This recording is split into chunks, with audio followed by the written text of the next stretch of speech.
BJP Congress ఈ దేశంలో ఒక రెండు రైలు పట్టాలు లాంటివి అవి ఎప్పుడు అంతే. కలవవు. కలవు. భిన్న సిద్ధాంతాలు కలిగినటువంటి భిన్న వైరుధ్యాలు కలిగినటువంటి ఒక పార్టీలు అవి. ఉమ్. కానీ ఎంత గొప్పవాడంటే వాజ్పేయి, ఆయన ఆ హాల్లో ఉన్నటువంటి నెహ్రూ బొమ్మ కనబడపోతే ఇది ఏది ఈ బొమ్మ ఏది అని అడిగినట్టు. అక్కడన్నటువంటి ఆ నౌకర్లు ఏమనుకున్నారంటే వాజ్పేయి బీజేపీ కదా, ఆయన ఎందుకు అడుగుతున్నాడు?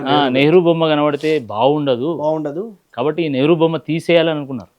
కానీ వాజ్పేయి గారు ఎందుకంటే ఒక గొప్ప ప్రజాస్వామ్య స్ఫూర్తి కలిగినటువంటి ఒక నాయకుడు, ఒక విలువలతో కూడుకున్నటువంటి నైతికతో కూడుకున్నటువంటి రాజకీయాలు నడిపినటువంటి నాయకుడు, ఈ దేశంలో ఒక ఆల్టర్నేటివ్ పొలిటికల్ సిస్టమ్ని ఎస్టాబ్లిష్ చేసినటువంటి నాయకుడు. కాబట్టి ఆ మాట అని వెంబడే నువ్వు నెహ్రూ బొమ్మ పెట్టాలి అని ఆయన అనలేదు. నెహ్రూ బొమ్మ ఏది అని గట్టిగా అనేసరికి తెల్లారి మళ్ళీ నెహ్రూ బొమ్మను తీసుకొచ్చి పెట్టినటువంటి నేపథ్యం ఈ దేశానికి ఉంది.